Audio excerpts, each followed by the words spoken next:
La muerte llegó silenciosa, suspendida en el aire gris de la madrugada. Sobre las trincheras improvisadas al norte de Uliáipole, los soldados rusos creyeron encontrar refugio en zanjas excavadas entre escombros y vegetación quemada.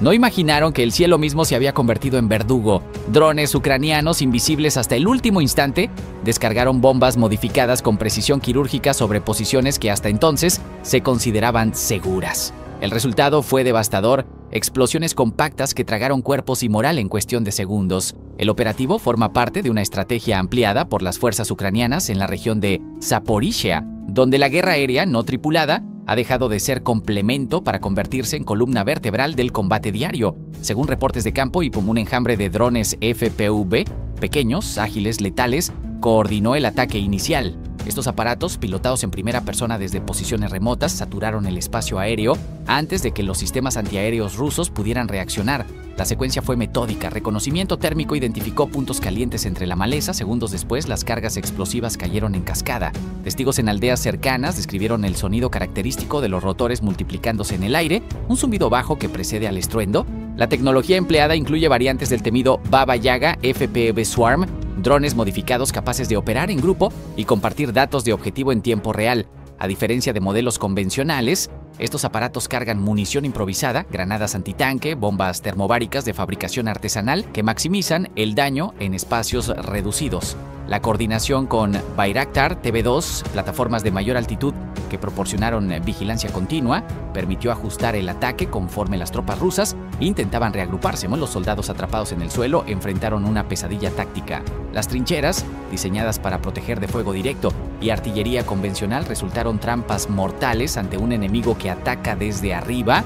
Fuentes militares ucranianas, hablando bajo condición de anonimato, confirmaron que al menos una docena de posiciones fueron neutralizadas en menos de 20 minutos. El impacto psicológico es inmediato. La sensación de estar expuesto sin capacidad de respuesta erosiona la cohesión de cualquier unidad. Algunos sobrevivientes abandonaron sus posiciones en dirección este, buscando cobertura más densa o el refugio de estructuras fortificadas. La respuesta rusa llegó tarde y desorganizada. Sistemas de guerra electrónica intentaron interferir las señales de control, pero la naturaleza descentralizada de los drones FPV limita su efectividad. A diferencia de plataformas dependientes de enlaces satelitales, estos aparatos operan con frecuencias comerciales difíciles de bloquear en masa.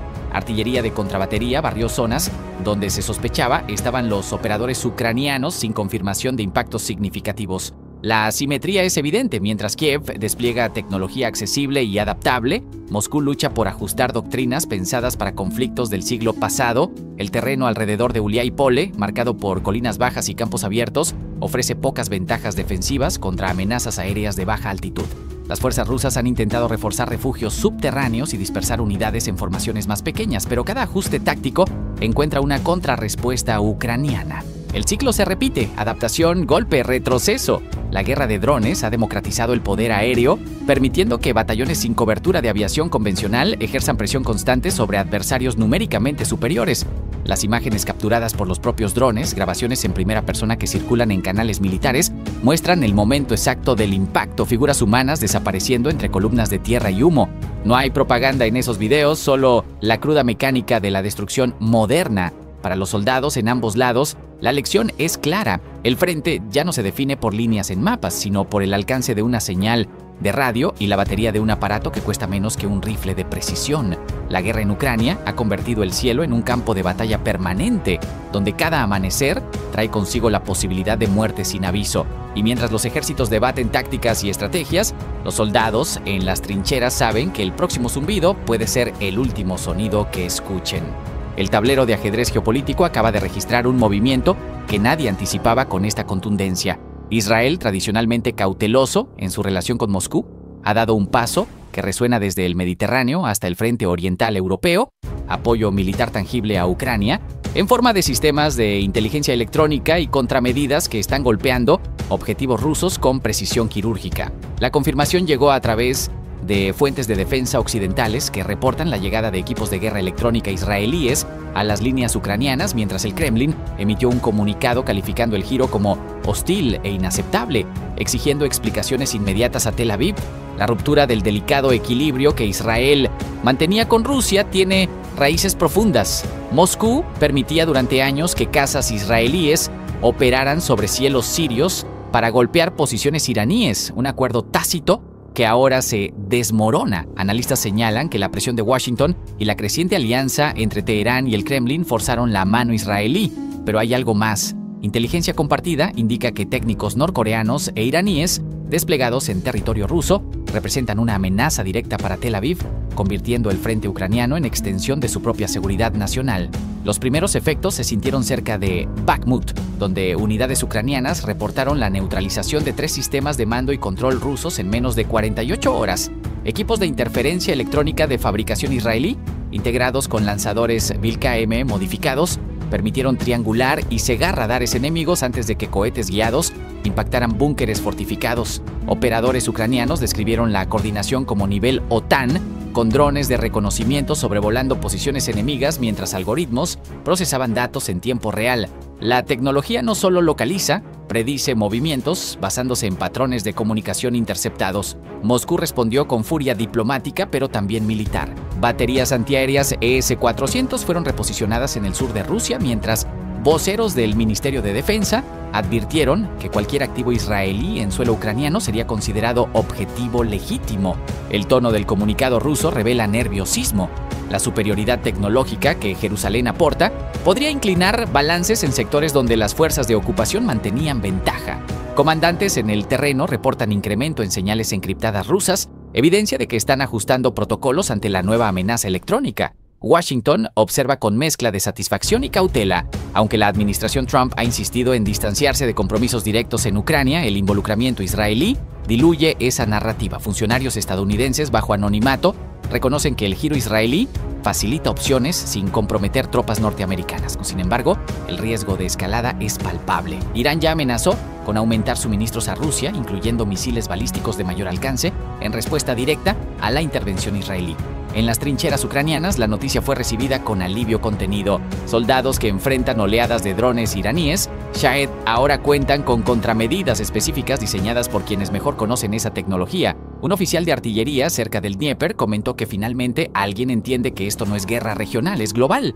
La moral subió, pero también la conciencia de que cada aliado nuevo atrae enemigos adicionales al tablero. El llamado urgente del Kremlin no es retórica vacía, es reconocimiento de que las reglas cambiaron. Cuando un Estado acostumbrado a operar en las sombras elige la luz, las sombras mismas se reconfiguran y en este frente sin líneas claras, cada reconfiguración cobra precio en sangre y estrategia. La península de Crimea despertó bajo el eco de explosiones que resonaron como un martillo sobre yunque.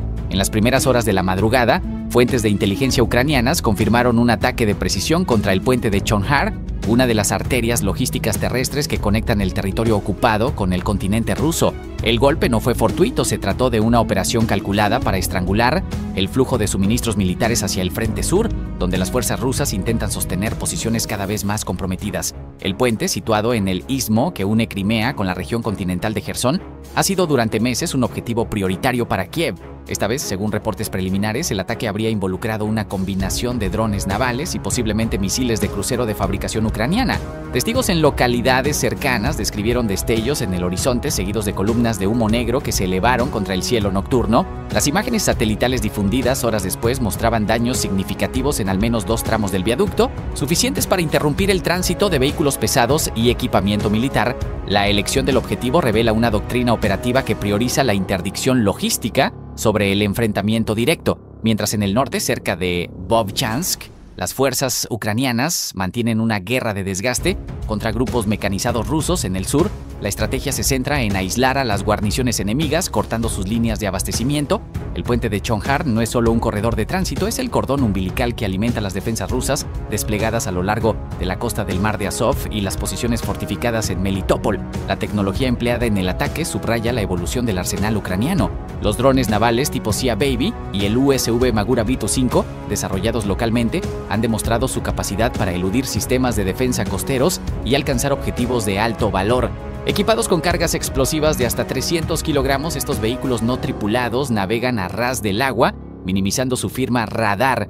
Fuentes militares sugieren que el ataque pudo haber sido precedido por la colocación de minas navales inteligentes en las inmediaciones del puente, diseñadas para activarse ante el paso de embarcaciones de apoyo logístico. La sincronización entre ambos sistemas habría maximizado el impacto. saturando las defensas rusas en un lapso de minutos. La respuesta del Kremlin fue inmediata. Portavoces del Ministerio de Defensa ruso calificaron el ataque como un acto terrorista y prometieron represalias. Sin embargo, la retórica no logra ocultar la vulnerabilidad estratégica que representa la dependencia de un puñado de rutas terrestres para abastecer toda una península militarizada. Las fuerzas rusas en Crimea, antes consideradas una reserva estratégica, ahora enfrentan un dilema: redistribuir recursos para proteger infraestructura crítica o arriesgar un colapso logístico que debilite su posición en el frente.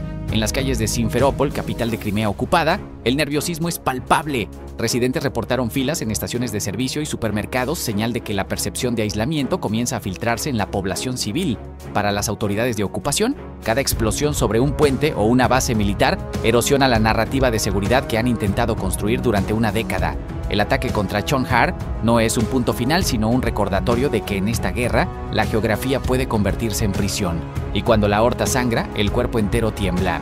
El humo aún no se disipaba cuando las primeras imágenes comenzaron a circular por canales militares ucranianos. Un soldado, cuya identidad permanece resguardada bajo protocolos operacionales, había protagonizado una acción que resonaría más allá de las líneas del frente: la eliminación de un equipo completo de operadores rusos en el sector meridional del teatro de operaciones. El acto, catalogado por analistas como una combinación de audacia táctica y precisión letal, se inscribe en la cadena de enfrentamientos que mantienen en vilo a la región desde que las fuerzas de Kiev intensificaron la presión sobre posiciones enemigas cerca de corredores logísticos clave. Según fuentes del Estado Mayor ucraniano, el episodio tuvo lugar en las inmediaciones de una zona de contacto donde unidades rusas mantenían un puesto de observación avanzado.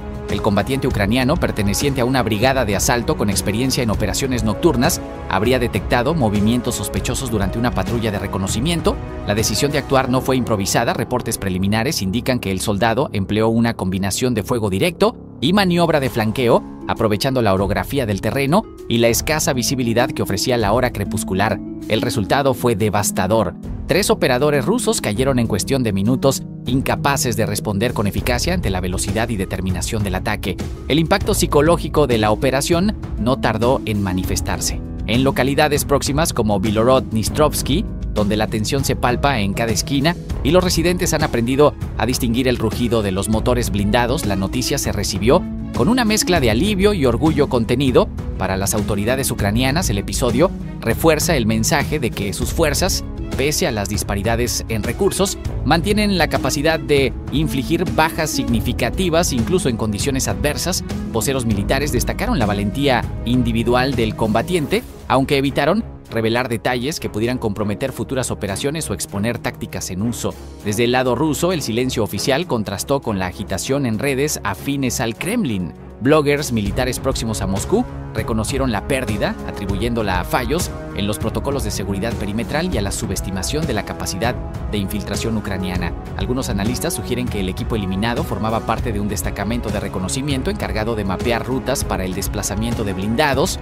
incluidos modelos como el T-64BV modernizado, vehículo que ambas partes han empleado con variaciones tácticas a lo largo del conflicto. La pérdida de este tipo de personal especializado no solo debilita la estructura operativa inmediata, sino que obliga a reconfigurar planes en sectores donde la información en tiempo real resulta vital. El armamento utilizado por el soldado ucraniano permanece bajo reserva, aunque testigos indirectos mencionan el uso de rifles de precisión y granadas de mano, herramientas estándar pero efectivas cuando se combinan con entrenamiento riguroso y conocimiento del entorno. La capacidad de moverse sin ser detectado, identificar objetivos de alto valor y ejecutar un ataque coordinado en solitario o con apoyo mínimo refleja el nivel de preparación que las fuerzas ucranianas han alcanzado tras meses de combate ininterrumpido. Instructores occidentales que han trabajado con brigadas de Kiev subrayan que la doctrina actual prioriza la iniciativa individual, permitiendo a los combatientes tomar decisiones críticas sin esperar órdenes centralizadas. Las consecuencias estratégicas trascienden el campo de batalla. Cada acción de este tipo alimenta la narrativa de resistencia que Kiev proyecta hacia sus aliados y hacia su propia población. En ciudades del interior, donde el estruendo de la guerra parece distante pero omnipresente, historias como esta se convierten en símbolos de esperanza y determinación. Los medios locales amplifican el relato, cuidadosos de no caer en la propaganda vacía, pero conscientes del poder movilizador de los actos heroicos. Para Rusia, en cambio, cada pérdida confirmada erosiona la moral de sus tropas y complica la justificación de una campaña que se alarga sin horizontes claros. El eco de este enfrentamiento seguirá resonando en los pasillos del mando militar y en las trincheras, donde hombres y mujeres sostienen posiciones con la certeza de que cada disparo cuenta, cada vida arrebatada al enemigo es un paso más hacia un horizonte incierto pero irrenunciable. La madrugada se convirtió en día cuando una secuencia de detonaciones sacudió las entrañas de una instalación estratégica rusa, desatando columnas de fuego que alcanzaron decenas de metros y dejaron un cráter visible desde satélites comerciales. Fuentes ucranianas confirmaron que el ataque coordinado destruyó un depósito de municiones de primer nivel, uno de los más grandes en operación dentro del territorio controlado por Moscú, y las imágenes de satélite muestran daños estructurales que tardarán meses en repararse. El Kremlin, que durante horas guardó silencio, finalmente admitió un incidente de seguridad sin ofrecer cifras de bajas ni detalles sobre el alcance real del desastre. El objetivo no fue elegido al azar. Ubicado cerca de arterias logísticas que abastecen el frente sur y a escasa distancia de Kromov, el complejo almacenaba proyectiles de artillería, cohetes y, según analistas militares, posiblemente munición guiada de precisión destinada a operaciones ofensivas. Su destrucción representa un golpe severo a la capacidad de sostener presión sobre posiciones ucranianas en sectores clave, donde las fuerzas de Kiev han resistido embestidas durante semanas. La magnitud de las explosiones secundarias, registradas durante casi una hora, sugiere que las reservas eran considerables y que los sistemas de supresión contra incendios fallaron o fueron superados. La operación combinó inteligencia de señales, vigilancia satelital y una secuencia de lanzamientos escalonados. Drones de reconocimiento sobrevolaron la zona durante días, mapeando defensas antiaéreas y rutas de patrullaje. Una vez identificada la ventana táctica, misiles ATACMS fueron disparados desde plataformas móviles estacionadas a distancia segura, perforando el perímetro con cabezas diseñadas para penetrar estructuras reforzadas. Minutos después, sistemas HIMARS lanzaron cohetes GMLRS que saturaron puntos secundarios, anulando cualquier respuesta coordinada. Testigos en localidades vecinas reportaron un estruendo continuo, seguido de un resplandor anaranjado que tiñó el horizonte. Las defensas rusas, que incluyen baterías Pantsir S-1 y sistemas S-400 desplegados en capas concéntricas, no lograron interceptar la totalidad del ataque. Analistas occidentales sugieren que la saturación deliberada y el uso de trayectorias variables complicaron el rastreo, mientras que Storm Shadow y Scalp G, misiles de crucero con capacidad de vuelo rasante, habrían sido empleados para neutralizar nodos de radar en la fase inicial. La sincronización fue quirúrgica. Cada salvo llegó en el momento exacto para maximizar el caos y minimizar la ventana de evacuación. En las horas posteriores, equipos de emergencia rusos lucharon por contener incendios que amenazaban con propagarse a depósitos adyacentes. Imágenes georreferenciadas mostraron vehículos militares abandonados en las inmediaciones y personal huyendo en desorden. Blogueros militares afines al Kremlin reconocieron pérdidas materiales significativas y